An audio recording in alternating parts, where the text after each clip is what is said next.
I'm Joanne with Quiet Waters Farm and Craft. So who is ready to make some awesome deviled eggs?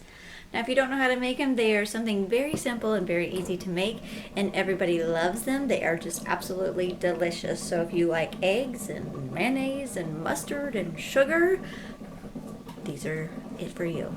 So stay tuned. I'm going to show you just how I make them. Alright, so what I've done is I've just filled up my pot and I put 12 eggs in here so that way I can make 24 deviled eggs. I'm just going to turn my stove on high and I'm actually going to cover it up.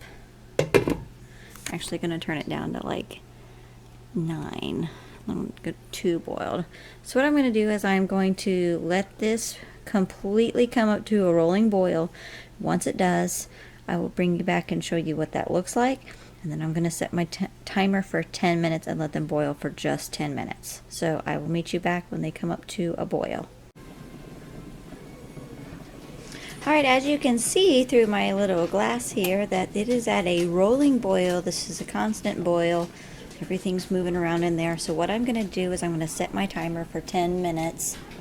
And then I will I'll turn my stove off and I will set it again for another 10 minutes just to let it sit in there. So I'll meet you back in 10 minutes. Alrighty, so it has been 10 minutes. Timer just went off. I just turned it off. So all I'm going to do is turn off my stove and then I'm going to set my timer again. 10 minutes. We're going to leave the cover on here and just let this simmer down. After 10 minutes, I'm going to take the lid off and let it sit another 10 minutes till it cools down just a little bit. I'm actually going to take this, push it back away from the heat to help it cool down a little bit more. So yeah, after 10 minutes, I'll see you back. Okay, it's been 10 minutes, so we're going to take this off. Okay, so I only had 1 egg right there. It's deformed. But other than that, they all did pretty good. You know, the reason why I put them in the water first is because when your water starts boiling and you start dunking the eggs in there, you're more likely to crack more of them. That has happened to me a million times. So I tried this trick where I did, you know, put hot water in there and then I just put all the eggs in there really carefully, you know, where I could actually put them in and not burn my fingers. And it just worked out so much better this way. So I'm just going to let those sit for about 10 minutes and let all that steam come out.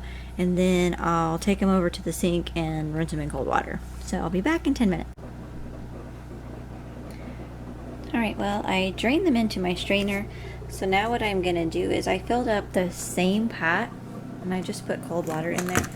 So I'm just, I'm going to, kind of warm, but I'm just going to take these while I'm breaking them because they're still really, really hot. But we're just going to put them in this cold water while we're breaking them. This one looks really funky. Ooh, hot.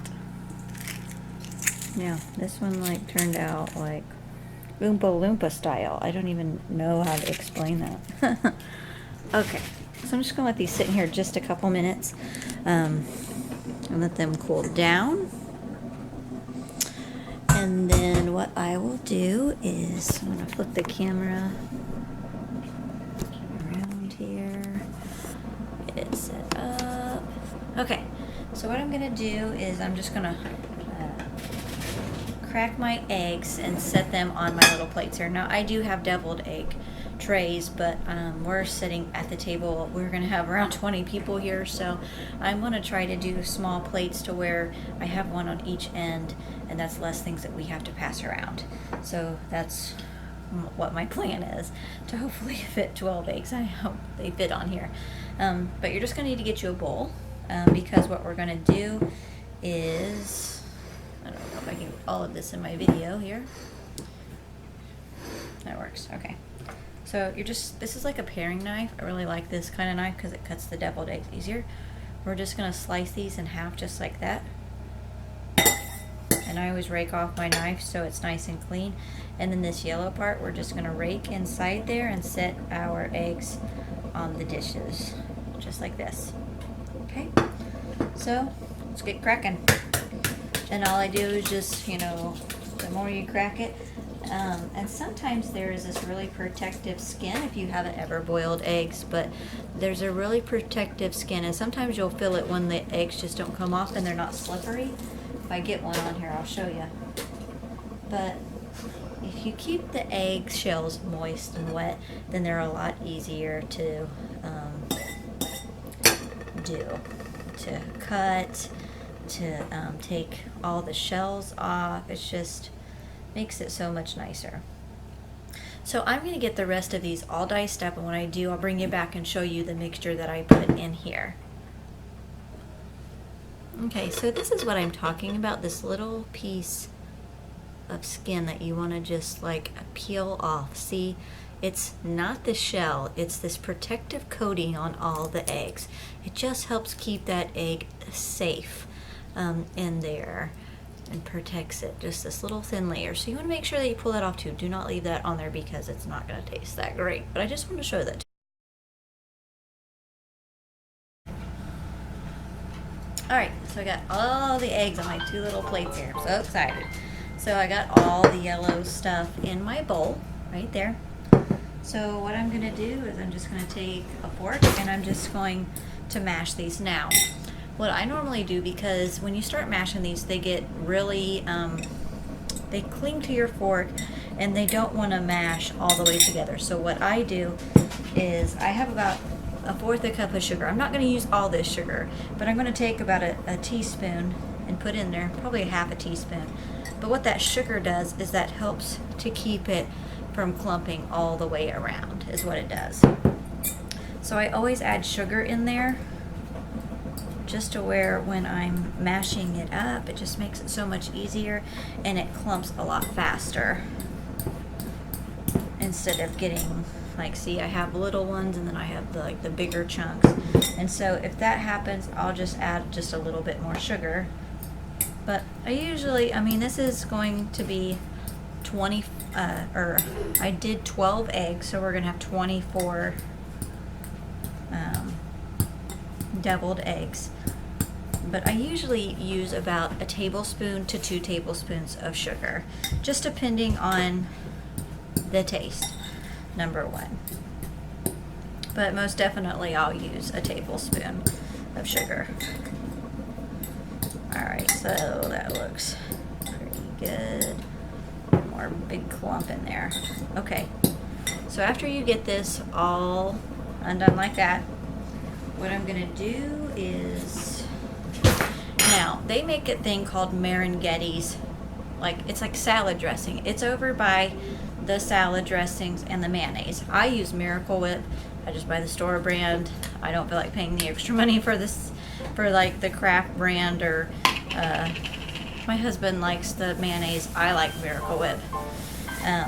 But what I do is I basically just take a tablespoon, a big glob, maybe like 1.5 tablespoons.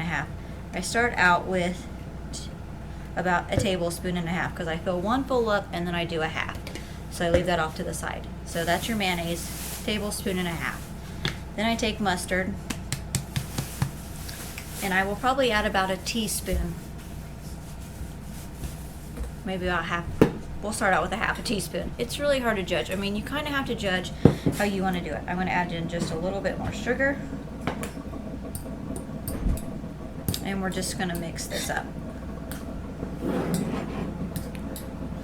And you want to get a consistency to where it's like a creamy texture.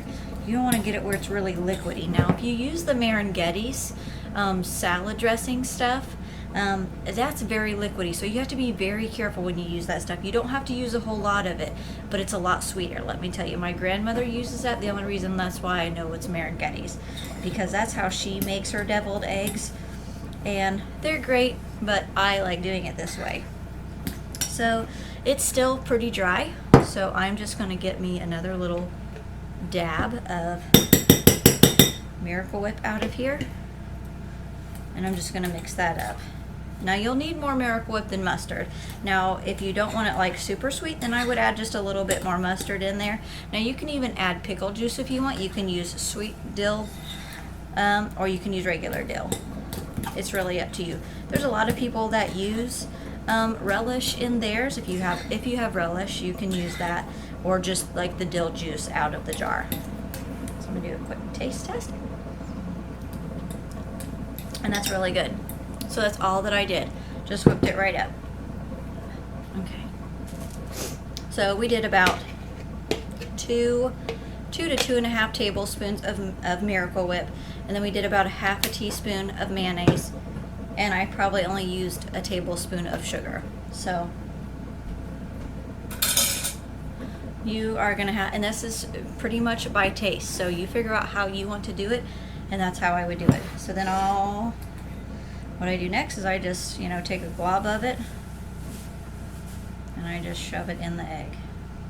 Now, if you want to be fancy about it, get you one of those icing kits, those little V-looking icing kits, and fill up your egg and just make it look all pretty if you want it to do that way. Me, I don't have time for that. But that's all I do. I just fill up the egg, and there we go. So I'm going to fill these up, and I'll be right back when I get done. All right. So we got all of these filled. I'm going to stick these in the fridge overnight.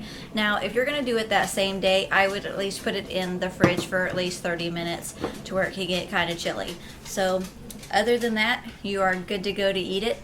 I will put all of the ingredients that I use down in the description box just in case you forgot one.